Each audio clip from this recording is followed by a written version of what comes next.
two leaders focus on a number of issues, including North Korea and trade. Washington places greater emphasis on tightening the noose around Pyongyang than maintaining rosy relations with Beijing. A number of Chinese banks are sanctioned over ties with the regime. Despite some disappointing digits on local consumption recorded in May, experts in Korea say the momentum has not hit a standstill and express confidence in a pickup in retail sales and consumer sentiment.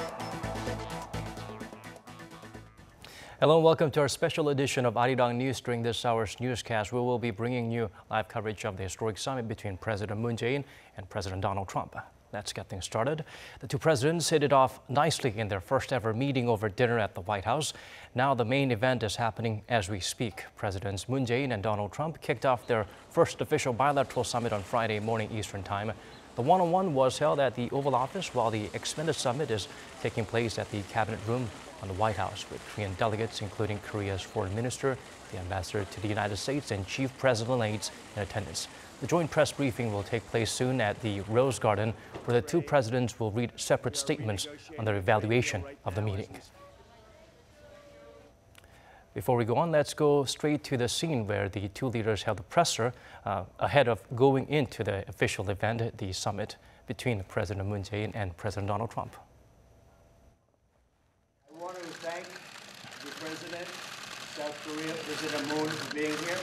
We had a great afternoon yesterday. We had a fantastic dinner at the White House, accomplished a lot having to do with our thoughts on North Korea and very much our thoughts on trade. We are renegotiating a trade deal right now as we speak with South Korea. And hopefully it will be an equitable deal. It will be a fair deal to both parties.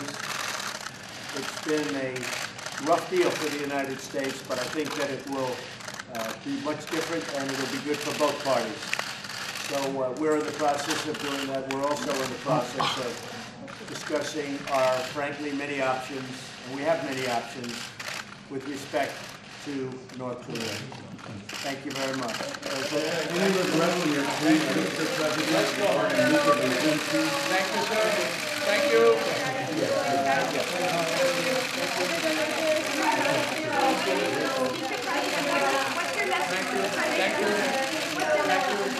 Thank you. Thank you. The President will speak.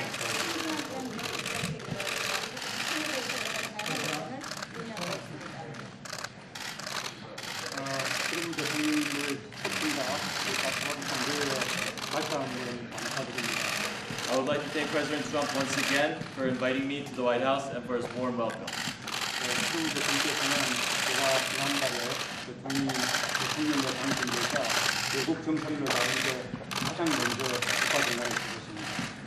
When I won the election last month, President Trump was the first among all foreign leaders to call me to congratulate me.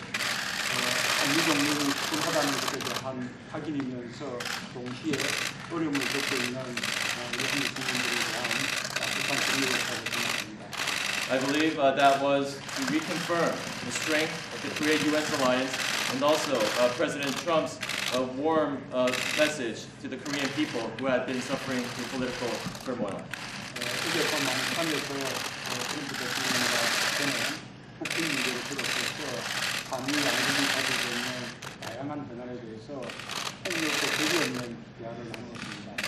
Last night at the dinner with President Trump, we discussed various issues through diverse scope and very honest discussions on issues to include the North Korean nuclear issue and other issues of mutual interest.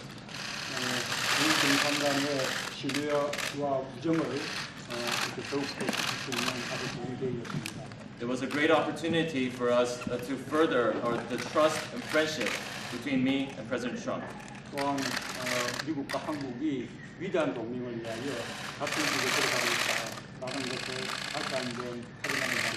It was also an opportunity for us to reconfirm the fact that the United States and Korea are walking together on the same path towards a great alliance.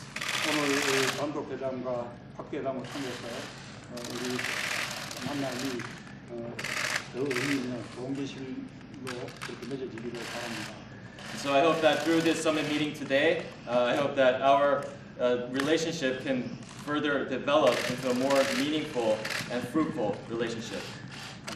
Thank you very much. What many people don't know is that South Korea is a major trading partner with the United States, and we want something that's going to be good for the American worker. And I think we'll be able to do that today, and I think we'll be able to do many other things. So the relationship is very, very strong, and our personal relationship with President Moon, our personal relationship is very, very good. Thank you very much, everybody. Thank you. Thank you. Well, the two presidents are the only ones who demanded attention. South Korea's First Lady Kim Jong-suk also drew international spotlight with her soft diplomacy. She paid meticulous attention to how she carried herself, choosing colors and designs to promote Korean culture as well as solid Seoul-Washington alliance. Park Ji-won tells us more. First Lady Kim Jong-suk chose blue as the main theme of her wardrobe for her time in the U.S. It's a color said to symbolize trust, hope, and success, and apparently meant to emphasize the nature of the ties between South Korea and the U.S. This white jacket she wore when she arrived in Washington features a blue tree pattern which came from a painting by a South Korean artist. At the official White House dinner, the First Lady wore a blue traditional Korean outer garment called a turumagi. It was made from fabric given to her by her mother, who ran a drapery shop for decades on the occasion of her wedding. She also carried a clutch bag in mother of pearl, one of Korea's important traditional furniture materials. Her shoes were inspired by traditional Korean socks called pasan, another display of the nation's traditional beauty. As for President Moon, near the end of the official dinner, President Trump invited him on tour of the third floor of the White House, which is the U.S. president's private living space, including a tour of the Lincoln bedroom. The Korean president's office quoted U.S. State Department officials as saying it's not common for the U.S. president to invite foreign leaders to his private quarters. It was President Trump's first time to invite a foreign leader and spouse to an official dinner at the White House. Park Ji-won, Arirang News. Another meeting for the two leaders has already been arranged. Come July, they will hold a trilateral meeting with their Japanese counterpart on the sidelines of the G20 summit in Hamburg. According to our Kwon Jang-ho, other than strengthening ties, North Korean issues will be front and center.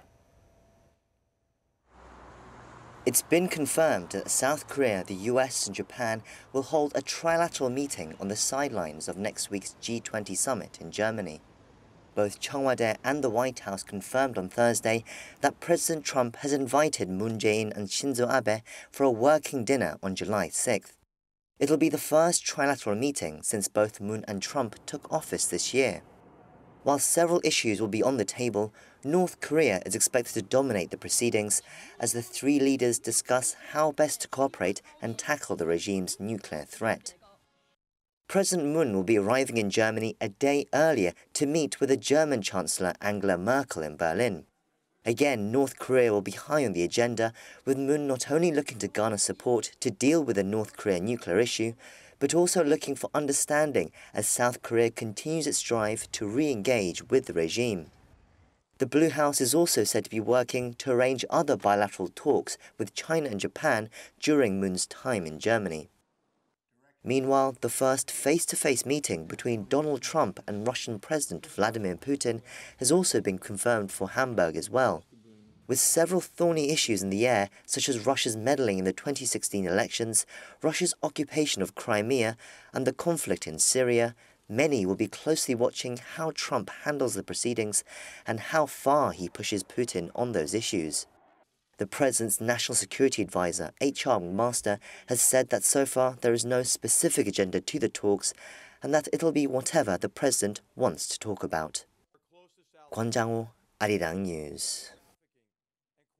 The Donald Trump administration has, for the first time, designated a China-based bank as a primary money laundering concern. It has also blacklisted 2 Chinese individuals and a Chinese shipping company to increase pressure on North Korea. Connie Kim sheds light on this development. Marking a new phase in the Trump administration's pressure on North Korea, the U.S. government has blacklisted a Chinese bank accused of illicit dealings with North Korea. Announcing the new measures, Treasury Secretary Steve Mnuchin said the Bank of Dandong has served as a gateway for the regime to access the U.S. and international financial system. This access facilitated transactions for companies involved in the North's nuclear and missile programs. The United States will not stand for such action. This will require U.S. banks to ensure that the Bank of Dandong does not access the U.S. financial system directly or indirectly through other foreign banks. This action reaffirms the Treasury Department's commitment to ensure that North Korea is cut off from the U.S. financial system. The Bank of Dandong is a small bank that borders North Korea, but the action is expected to have a warning effect on other banks providing financial services for Pyongyang or firms linked to the regime. This resembles a case when the George W. Bush administration in 2005 declared the Macau-based bank Banco Delta Asia a money laundering institution. That decision severely limited North Korea's financial ties to the world. The White House also imposed sanctions on 2 Chinese nationals and a Chinese shipping firm, Dalian Global Unity Shipping Company, that are believed to have links with Pyongyang's nuclear programs.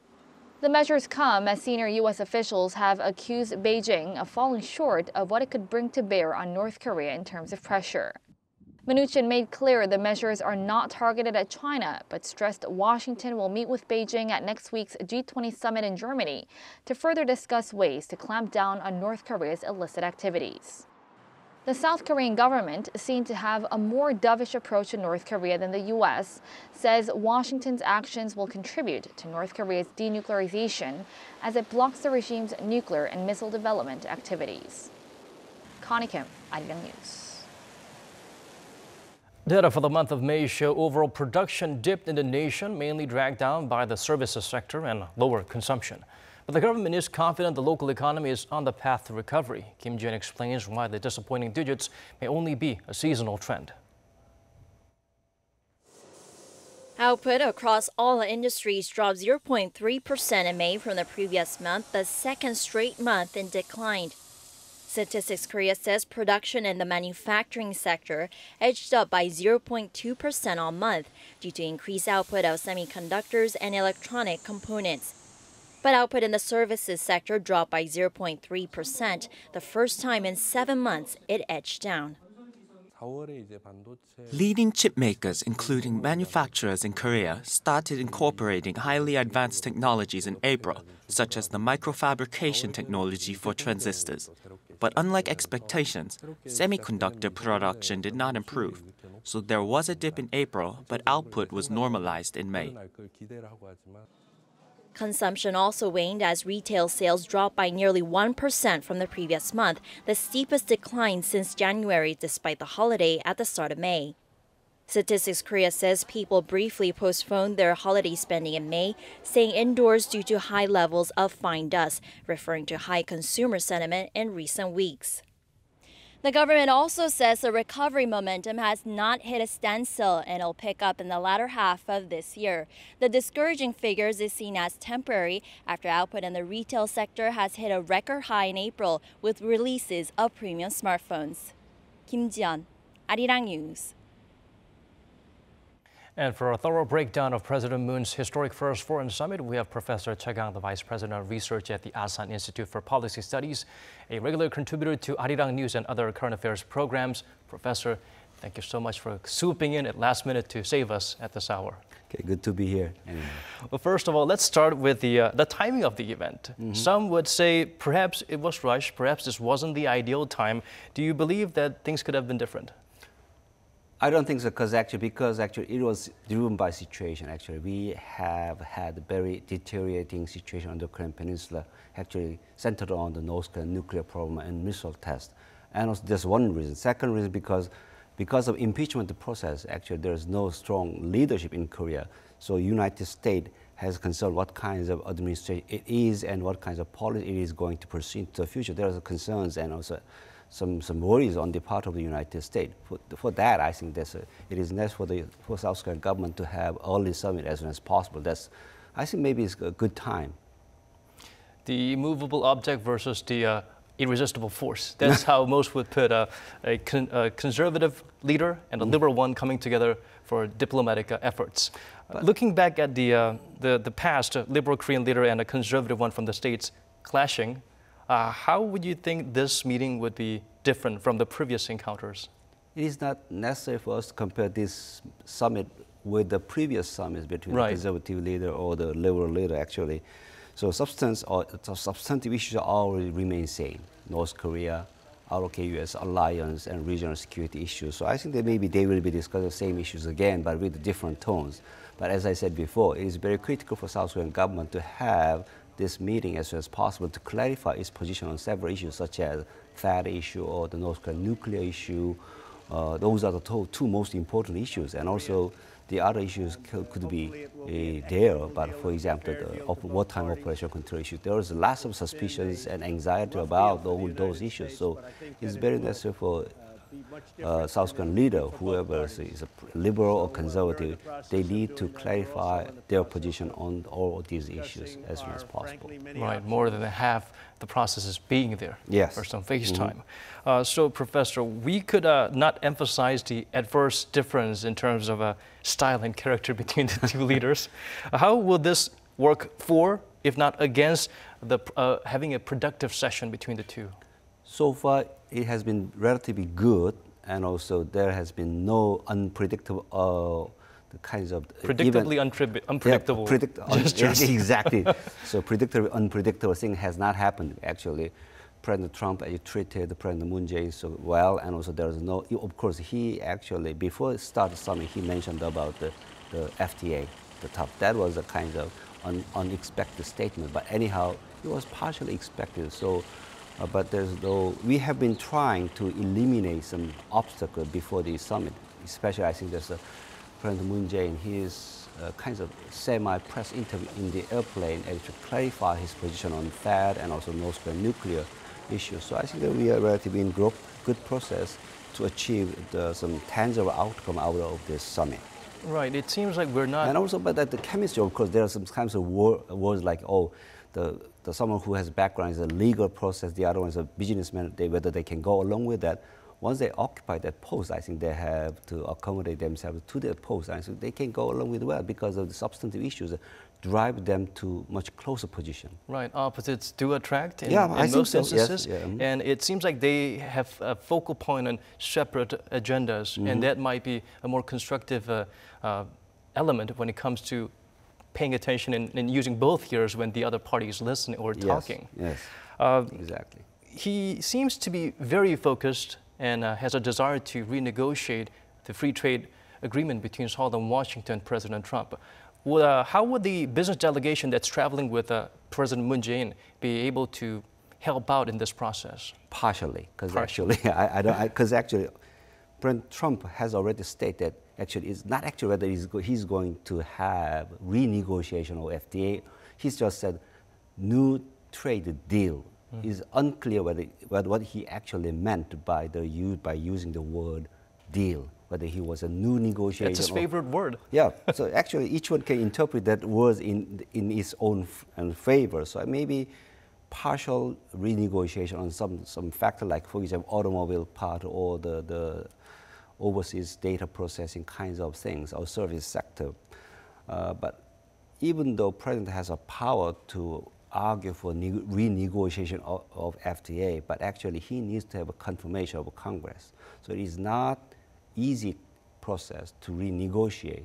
They know that part very well, but I think that's why Mr. Trump used the word deal instead of the negotiations, so new FTA agreement. So maybe we have to see what will be discussed in the expanded summit.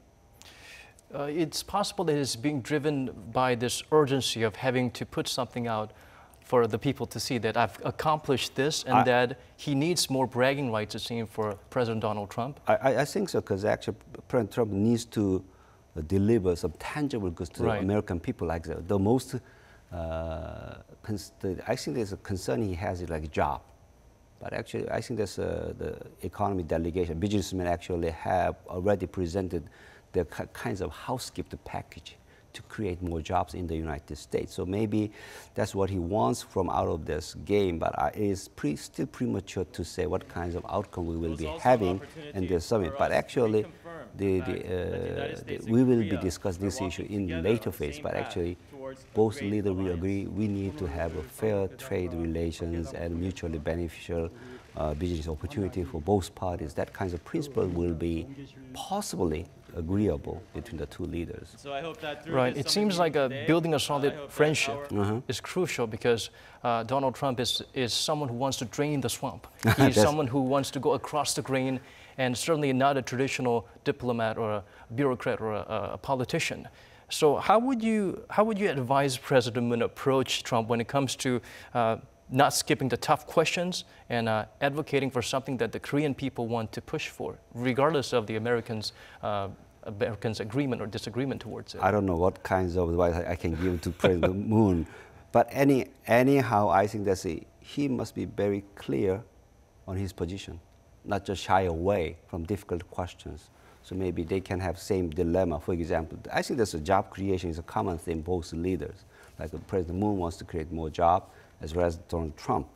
So I think that there are common issues to be discussed. Of course, maybe, I don't know exactly, but up to now, I don't think that Mr. Trump is not going to push President Moon Jae-in to get really tangible things out of this process. Rather, he like to build really kinds of the belief that I can deal with this guy, this person, as a friend or as my counterpart in overcoming the obstacles in solving the North Korean nuclear problem or creating jobs for both countries. I think that kind of personal trust can be built because actually up to now, atmosphere is so good. Actually totally unexpected things, starting from all these good words, visiting to the Jangjinho Monument and also the discussion with the congressional leaders, I think has made President Moon Jae-in is more appealing to the American audience, and then that actually creates some kinds of ambience we can use when we have meetings at this point of time or in the later phase. Right. I'm sure many people in politics or who understand history of past, especially when it comes to Seoul-Washington relations, they fear for the worst when it comes to a new liberal leader from South Korea. Of course, there's concern, like for example, in the United States, whether this Moon Jae-in administration is like a revival of the Sunshine Policy and Kim Dae-jung and Nomuyon administration. So I think maybe that's the most important part in this summit, to clarify what kinds of identity this administration has and what kinds of policy orientation it will pursue into the future. So that's why there's a beginning of the building the trust between the two leaders and between the two governments. Right. I think maybe President Moon Jae-in was reading some of your blogs. He seems to understand that it's very important to set a good foundation, to set himself aside, that he's not a version 2.0 of his predecessors. I think it's time for us to move on to the scene where the action is. So we'll go right there to the White House right now. What we're seeing is two empty podiums at the moment. And anytime we will see the two leaders come out for their statements to share their experience and what comments they have about the encounter and the discussions they've had. It wasn't too brief, but it wasn't extremely a marathon session either. We can't really say which is better. It seems like there's going to be a bit of a delay, and it's always a good thing when they're spending more time behind closed doors, right? Actually, summit never ends on time, in my recollection. So actually, if they have more time, that means they have more discussions. Maybe they want to continue or to have the discussion over the several issues. Maybe that could be regarded as a good sign. Sometimes that could be a bad sign because there are some differences. There could be some differences between the two leaders and two sides, but actually 20 minutes and 30 minutes, total 50 minutes, not enough to discuss all the main issues, major issues we want to discuss. So maybe this is there was clear time constraint, but going beyond the agreed time frame, I think at this point of time is a good sign. It's a very good sign indeed. And of course, when it comes to diplomacy, some would say it's from bottom up, not top down. Yeah. We have some exciting events lined up after the main event, and I think many focus will be on what kind of tangible results we could have from the discussions between the aides of both sides. What areas do you feel they should place or they will place great emphasis on?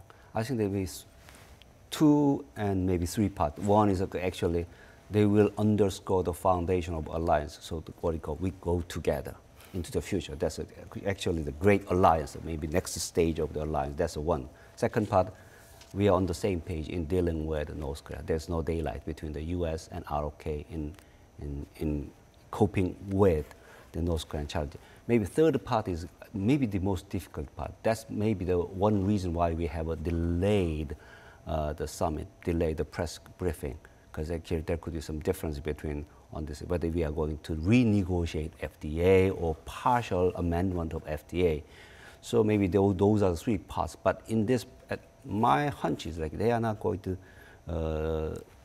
deliver any kind of tangible outcome on the third part about FTA. Maybe they will work. They can say we will work together to iron out some differences on FTA and to make it more perfect and make it more mutually beneficial. Kinds of more abstract word could be there, but I don't know. Mr. Trump always wants a very tangible and clear outcome. That could be one of the main reasons why we are delayed in having the press conference by the two leaders. Right, judging by how Trump loves to keep tweeting and keep wanting to reach out to the rest of the world, it's also, it seems equally important for us to constantly to be in contact with Trump to keep up appearance. Oh, sure. Actually, one of the signals we can judge whether this summit was successful or not is the kind of we have to monitor Mr. Trump's Twitter, what kinds of word he's going to He's probably use. tweeting even as we speak. Yeah, it's probably. Actually, usually in the night, so maybe you have to wait another 12 hours to have his real understanding or real the feeling of this summit. Right. We talked about THAAD a little bit. It's clear that China and THAAD is very closely interlinked when it comes to relations with South Korea. Even though President Xi Jinping was invited to Mar-a-Lago and was given the royal treatment, it seems Washington is not really as warm towards China as of late. Is it possible that they are turning over a new leaf when it comes to China because of the North Korea situation? It's unclear. Actually, not necessarily, because actually it's kinds of U.S. is so much displeased with what China has been doing on this regarding North Korea, and also that's why they have announced that the new secondary worker sanctions vis-a-vis the Chinese bank, the Bank of Dandong, and also they enlisted a couple of more North Koreans, the Chinese businessmen on the sanction list. But actually, that could be a signal to Chinese leaders. Actually, they're going to have a meeting in Hamburg, in G20 meeting, and also maybe. So that's not a sign directed to South Korea, that is directed to China. And also maybe they are the United States is underscoring Chinese responsibility in solving this North Korean problem. And also they like to highlight the coalition among all the concerned parties. So not just between Korea and the US, but also US, Korea, China, Japan, maybe even Russia should work together in solving those kind of nuclear problems, and also enforcing tougher sanctions vis-a-vis North Korea to make them come back to the negotiation table with the tangible signs of denuclearization of itself. Both presidents seem to be at a very strange position. They are at a very unfamiliar territory. I don't think any presidents in the past were in a situation, judging by their background experience and the circumstances where they came into the office. Do you think that could perhaps help them click better? And their shared common interest is, of course, creating jobs. What kind of a synergy can we expect from that shared goal? As you mentioned, opposites can work together sometimes, but we cannot be so sure about that. But at this point of time, I can tell they can go with well, because they clearly understand the gravity of the problem they have today nowadays. Of course, they have their common concept. For example, President Moon Jae-in mentioned about the fake news, how he was so much actually suffered from fake news, and also Mr. Trump was so much unfavorable toward the fake news and media. That kind of feeling, there's a kind of feeling between them, and also the common agenda, job creation. That's domestic issues, but even in the domestic issue, they share the same goal So maybe they can share some ideas. What kinds of the measures are you going to use to create more jobs in the United States and in South Korea? So they can share some knowledge and experience among themselves in handling those issues. But up to now, as far as it seems to me that Mr. Trump has restrained himself very well. Surprisingly well. Surprisingly well, actually. We were very much concerned what kinds of action he's going to show to President Moon Jae-in and what kinds of issues, unexpected issues, to be popped up in the summit. But so far, there is a clear restraints on the part of the United States as well as Mr. Trump. So that's why those are the good signs of the robustness of ROK-U.S. partnership at this point of time. And also that is the good sign the U.S. is much more interested in and also very careful in managing its relations with the Moon Jae-in administration. So far so good, but who knows what will happen in the future. But I think that the delay of this press conference could be taken as a good sign, I hope. Personally, I think it's a good sign because knowing President Trump, he won't sit around if he's hearing what he doesn't really want to hear, or he feels that it's not really working the way he sees or he envisioned it to be. That's true. All the end of the summit could be a bad sign. I think so far from all the summits or dignitaries that have held closed-door meetings with President Trump, President Moon Jae-in may be the ideal partner in terms of the back and forth conversations. He may be patient enough and open enough to embrace the difference or the uniqueness of Trump. I think that maybe one of the good merits, strengths of Mr. Moon Jae-in or President Moon Jae-in is like he's a good listener. Right. So he actually has a good temper control and a good listener. So that actually he eager to listen and then respond back to Mr. Trump on some points of the agreement or disagreement, of course. But I think that could be a best way to handle unpredictability of Mr. Trump. So I think maybe, of course, I cannot be sure 100%, but Mr. Trump would be in favor of President Moon Jae-in in terms of the partnership. Oh, I can work with this. Right, you really listened. Yeah, he really listened. Oh yeah, there he listened. He knows what I meant. So that kind of feeling will contribute to building the trust and confidence in each other very much. Well, back here in South Korea, how do you feel the people at home would respond when they feel our president is listening too much and not being assertive as hard as they wish he could? Of course, there are some kinds of some people arguing that we should be more forthcoming in demanding or expressing our own idea. But actually, that kinds of guts. Maybe sometimes we need some guts. But I think maybe President Moon Jae-in delivered his message in a more diplomatic way. So in a more skillful way, in a more persuasive way, not just challenging Mr. Trump, but actually, of course, that could be the best way to handle the person like Mr. Trump. But of course, the people in Seoul or in Korea maybe, oh, our president must be more forthcoming. Right, we want to see goals and excitement. But actually, the words I like to use at this point of time is one step backward, two steps forward. Right. So more skillful diplomacy is very necessary to have a good start with Trump administration. Right, the great negotiator with the incredible dealer. He knows the art of the deal, according to Trump. Of course, he loved the word deal, right. The great deal kinds of word.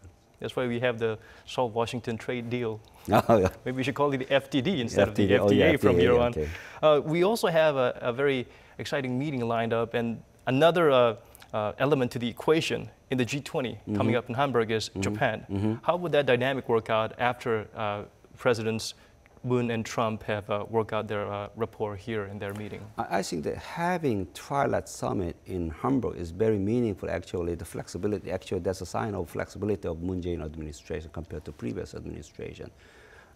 So actually, there could be a common agenda. That's definitely North Korea. So how we are going to handle. So actually, the agreement to have Trilateral Summit in the Hamburg is it can be regarded as South Korea is much more practical and pragmatic in handling this, and also they clearly see this is a sign of separation of history issues from the security cooperation among all three countries. I think that will be well appreciated. Of course, I hope Japanese side will correspond to this kinds of positive sign coming out of this summit as well as coming from South Korea in a more positive way.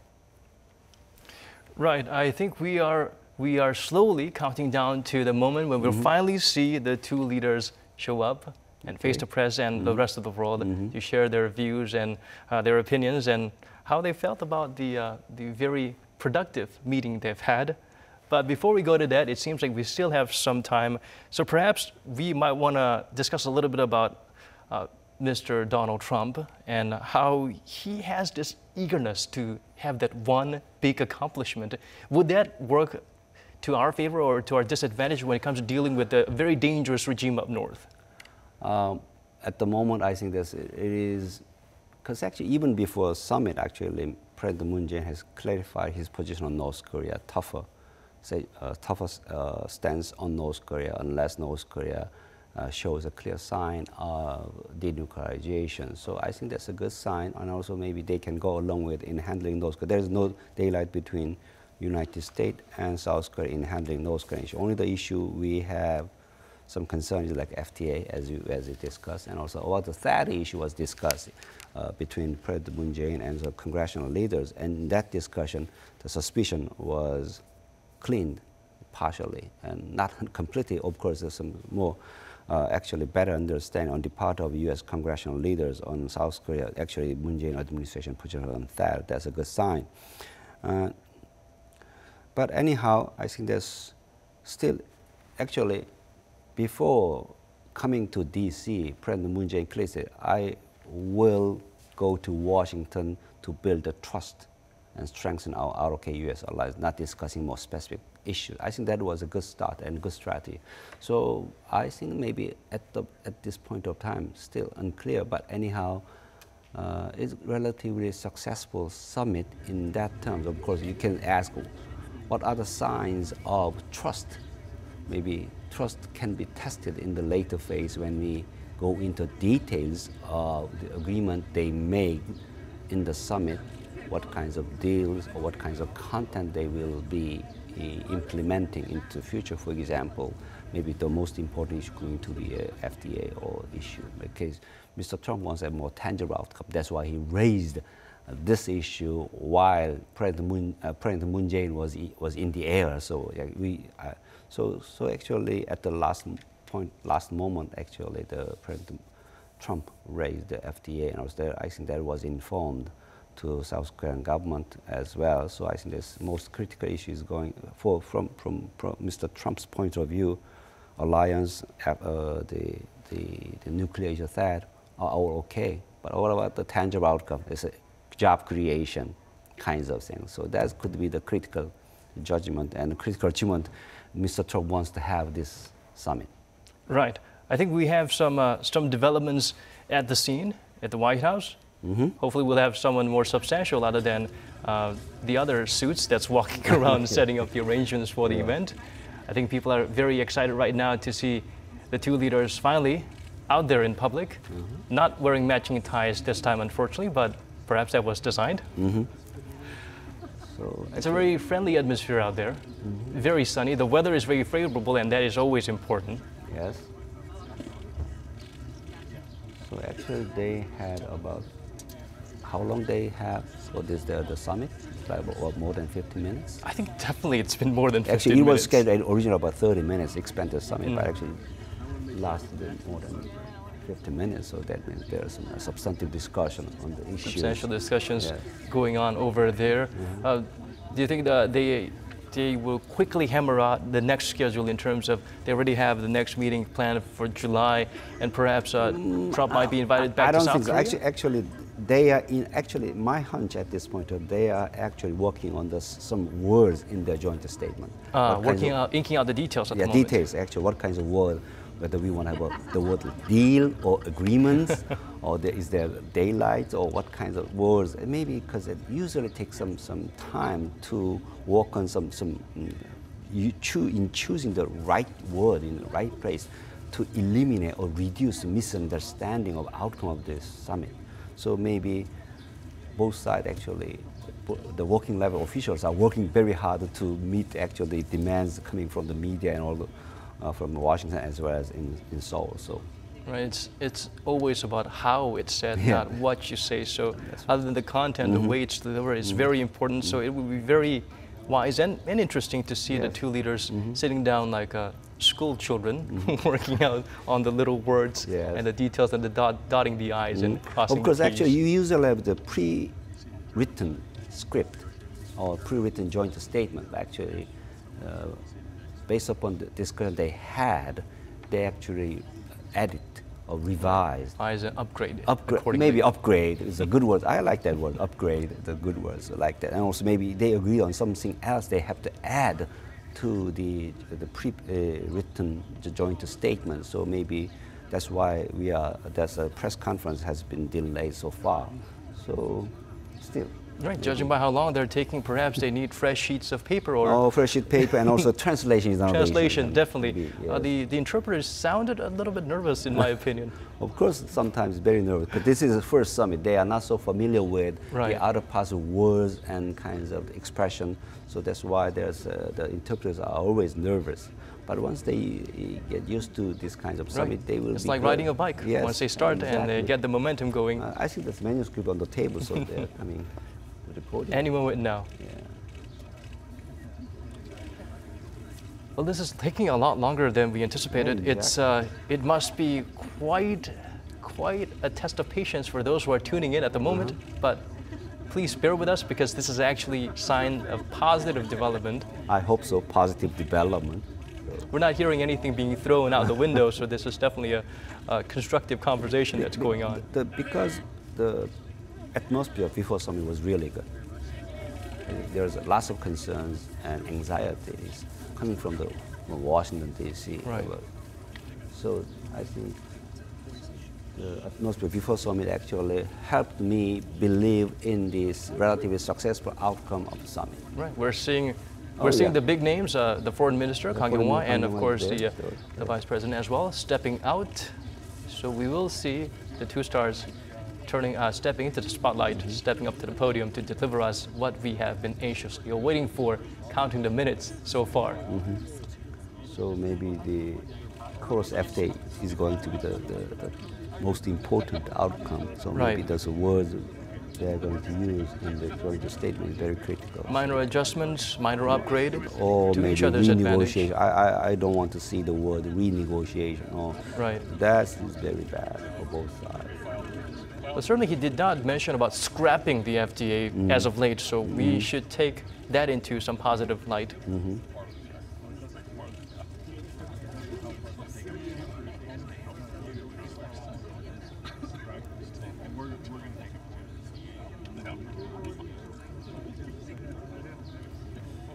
The Rose Garden at the White House, quite sunny out there. I wish they would provide some shade for the dignitaries and the guests who have been sitting out there for quite some time waiting for the presidents to come out to share their... Yeah, they need sunblock lotion.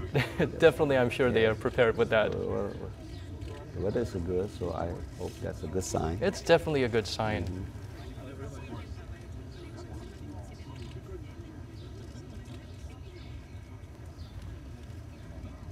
Any minute now, we will see them.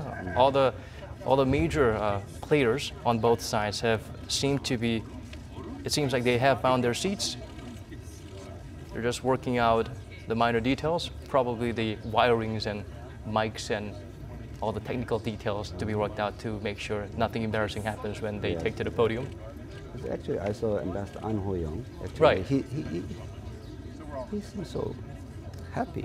Right. It's a good sign. Yes, a good sign. So. And that's not because of any exciting snacks or fun encounters or something that's out of the ordinary that took him by surprise. Certainly, yeah. The facial expression shows this is so far so good. So far so good. Actually, he's talking. Seems to have lost some sleep over the possibilities of some volatile, abrupt, unexpected turn of events. Still, they're working on the final details of the joint statement. Right. I understand that President Moon Jae-in thought long and hard about the first eye contact and handshake is very important, especially when it comes to President Trump. Actually, I'm sure they have reviewed all kinds of encounters Mr. Trump. The highlight would be Chancellor Angela Merkel from Germany. Oh, that was the most. Who was denied a handshake or an eye contact. Actually, that's why Prime Minister Modi actually hugged Mr. Trump instead of shaking hands. Right. So then maybe it's like a clinch during a boxing match. Yeah, you're not getting away from me. I don't know whether you can use the word clinch. Anyhow, those kinds of things actually. And finally, here they come.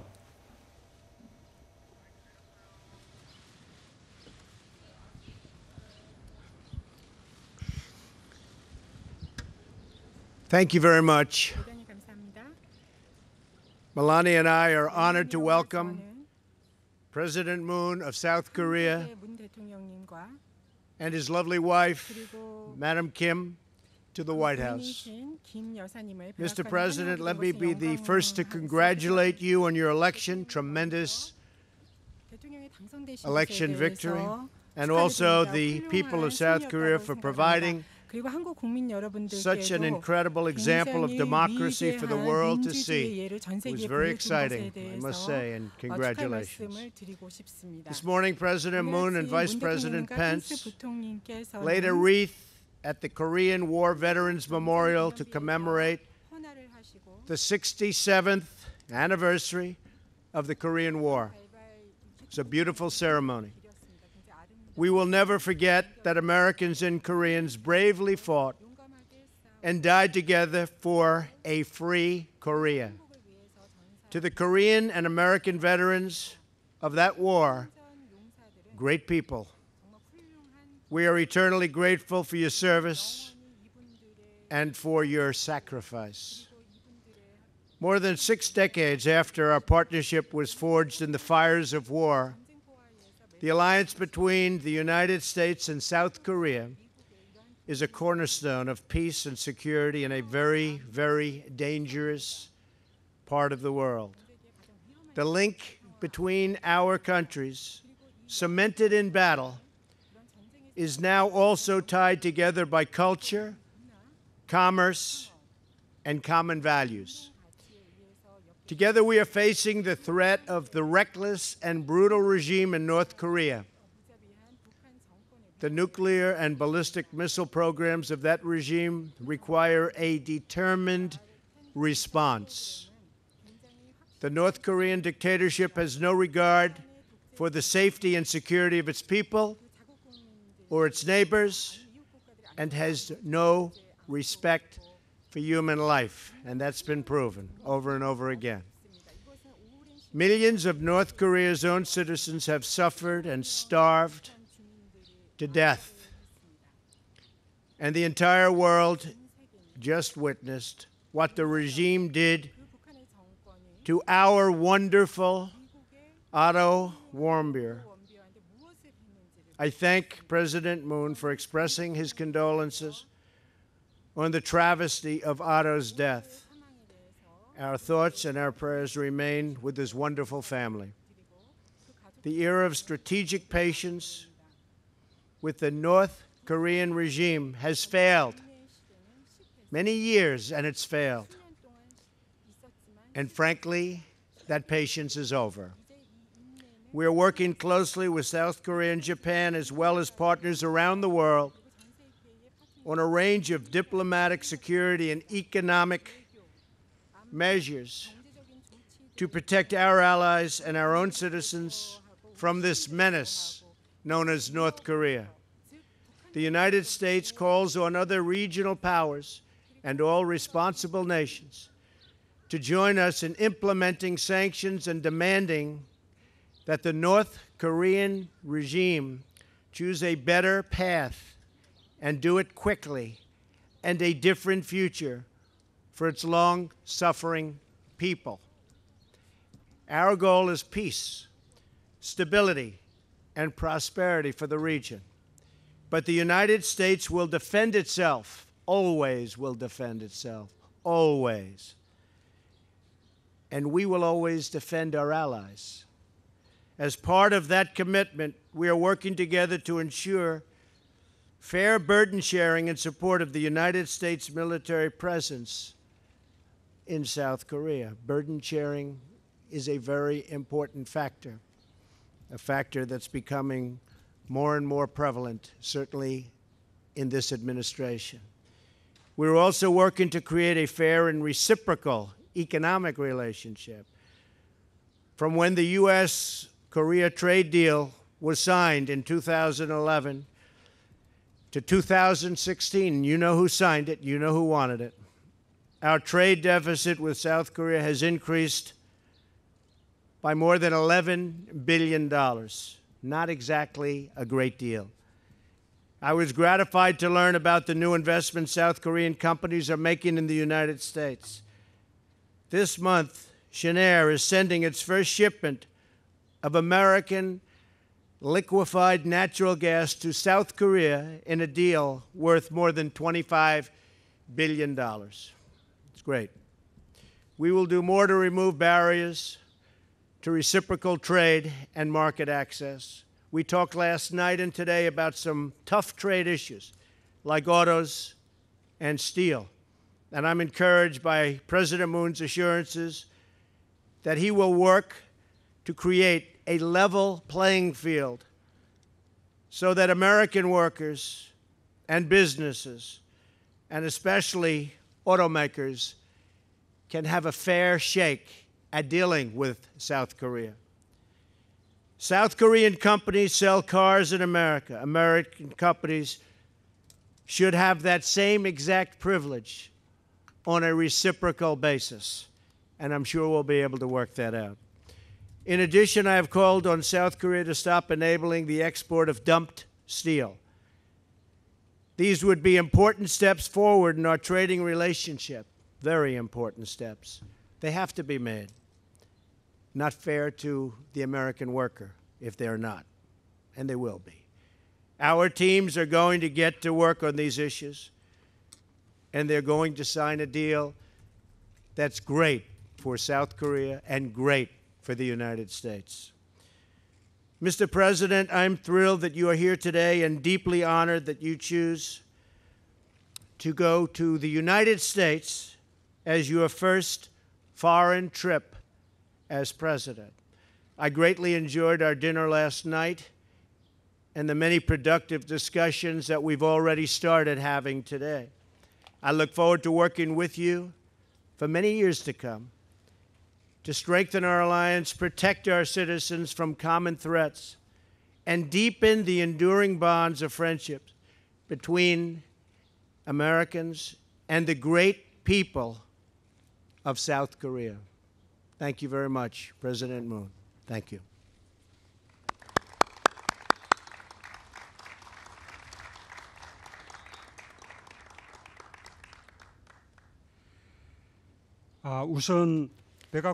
First of all, thank you for inviting me to the White House and inviting me with great hospitality. Thank you once again. President Trump has been the first foreign leader to congratulate me upon my winning of the election last month. We have come through a great journey, and I believe that this was the warm hearts from the U.S. citizens to our citizens. We are now going together for greater alliance towards greater prosperity. Taking this opportunity, I would like to extend my gratitude to President Trump and the citizens of the U.S. In May, I shared with President Trump during our first phone call the same agenda that we are facing together. And yesterday and today, we have went through frank talks, and I was able to confirm that I was not mistaken. We've talked about North Korean nuclear issue, the prosperity of the two countries, and I was able to reconfirm President Trump's strong determination. With this visit, President Trump and I were able to build trust and friendship. These will help us to overcome the challenges that we face together. First of all, President Trump and I agreed that strong security is the only road to greater prosperity. With mutual defense, we will ensure greater deterrence to face strongly against North Korean threats. The two countries are facing the greatest threat of nuclear missile and nuclear threats. We are prioritizing to solving the North Korean nuclear issue and will conduct close coordination. To this, our two heads of state will utilize sanctions and dialogues, and with comprehensive approach, we will solve the North Korean nuclear issue fundamentally. North Korea needs to face and not and always regard the strong determination of South Korea and the U.S. to solve the nuclear issue. And taking this opportunity, we would like to once again highly praise President Trump's and the U.S. strong determination. Through defense, strengthening our defense, we will enhance the mutual defense of the two countries, and we will vitalize the defense industries of the two countries. Secondly, we agreed that the economic relationship between the two countries is a very crucial pillar for the development of the two countries. Economic development and job growth will help the citizens of the both countries to enjoy more prosperity. Third, we talked about how to respond to global issues, including global terrorism. And we agreed to expand our partnership. The two countries will engage in high-level talks for diverse issues, and we will lay out, through continuous talks, the solutions to solve these problems. Furthermore, I would like to send my deepest condolences to the families of Otto Warmbier, who lost his life. The responsibility of the nation is to protect its citizens. And I myself, who was a human rights lawyer, I know the importance of human rights. Korea and the U.S. will make sure that such tragedy will not repeat itself, and we will cooperate with the international society. I have invited President Trump to visit South Korea within this year, and he has welcomed my invitation. This opportunity will be a chance to strengthen the relationship between the first couples of the two nations and also the citizens of the two countries. And I will prepare that this will be a new milestone for the two countries. First of all, I would like to thank President Trump for your great hospitality. Thank you.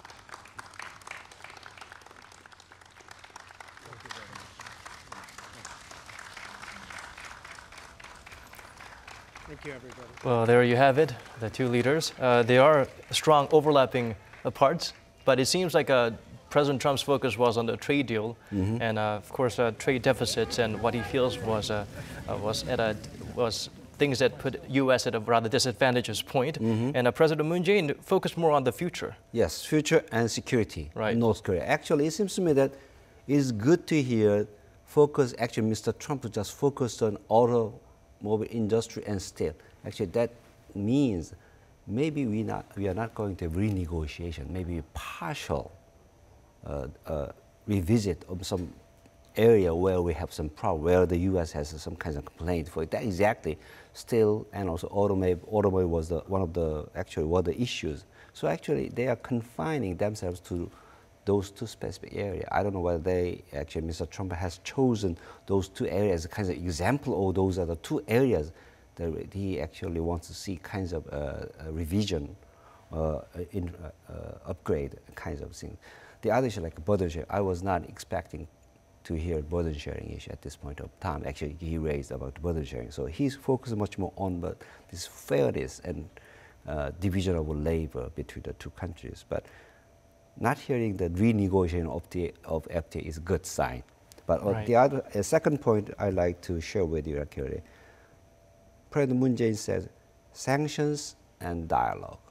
So actually, U.S. agreed on those two. Actually, before that, there was a kind of sanctions on the U.S. part, and also maybe there's kinds of media covered. Korea's position is kind of more geared toward dialogue, but we agreed on the comprehensive approach in handling North Korea's challenges by using sanctions and dialogue. That's a good sign. That's positive development. And also the other one, like of course, President Moon Jae-in mentioned about the upgrading of the deterrence posture vis-a-vis North Korea. Actually, that's exactly what we have been asking the United States to be more assured by the U.S. for the U.S. commitment to the defense of South Korea. To be more invested in South Korea's defense. And actually, the final point is like they are going to have more institutionalized this process, kinds of follow-up measures, high level. The high-level strategic dialogue mechanism will be introduced to implement what these two presidents have agreed on today. So usually we have a very nice and beautiful words in the statement, and then after that, that's it. But actually, they agreed on the institutionalized to implement what they have agreed on today. It's kind of meaningful thing. Right. It looks like it wrapped up with more to come instead of more thanks to come, for coming. Exactly. It's just beginning, not the end. Right. Yeah. And also President Moon Jae-in did emphasize that he cordially invited his American counterpart to visit South Korea maybe for more talks. Second half of this year? Possibly second half of this year. Well, I believe we have been really spending a lot of your time today, Professor, and thank you for endlessly providing us with a lot of insights and wisdoms, but we will need you around for a little bit longer. Okay, sure, no problem. So, right, Professor, first of all, we did talk about how Korea and the U.S. will work to fight against global terrorism. Does that mean we would have to be more actively involved in working in defense front outside of the North-South Korea issues? I don't know. There's a various way for us to make a contribution on the fighting, the war on terrorism. So it's not kind of war on terrorism in Afghanistan or Iraq case, maybe more sophisticated. But of course, we have enough power to make a contribution to the counterterrorism pursued by the Trump administration, maybe information sharing and also the more strengthening our domestic measures. Those kinds of things we can think of at this point of time, but I don't see any possibility at this point of time to deploy our forces in some area. But there's very few countries nowadays to deploy. And even in the past, when we've sent our troops, it was as observers to provide different types of support. There are different types of contributions we can make of that. And about the burden sharing issue, I think we have enough time because actually burden sharing, the nice burden sharing agreement will last until the December 2018, but maybe at the end of this year and the next year we should have a negotiation with the United States. Of course, we will be discussing this issue, so we have enough time to get ready ourselves for this negotiation. But actually, the more immediate things like how we are going to deal with those two issues, automobile industry and steel industry, how we are going to meet the expectation of Mr. Trump.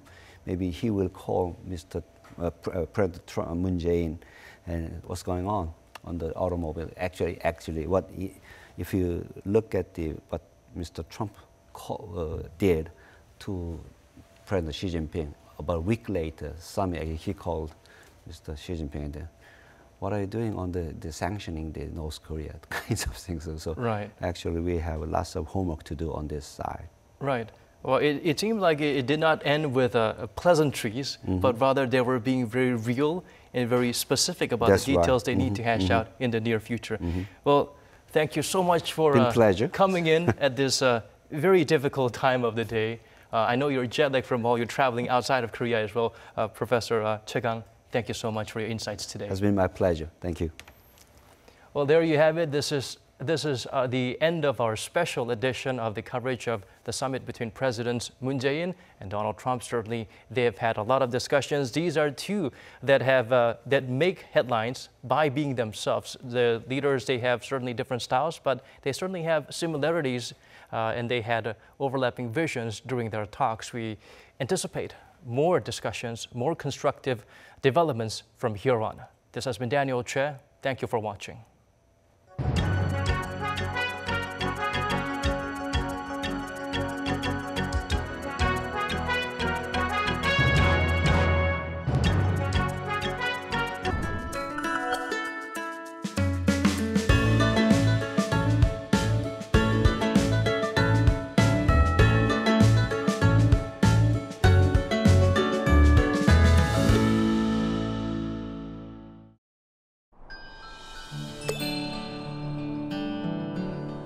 Jeju-do is a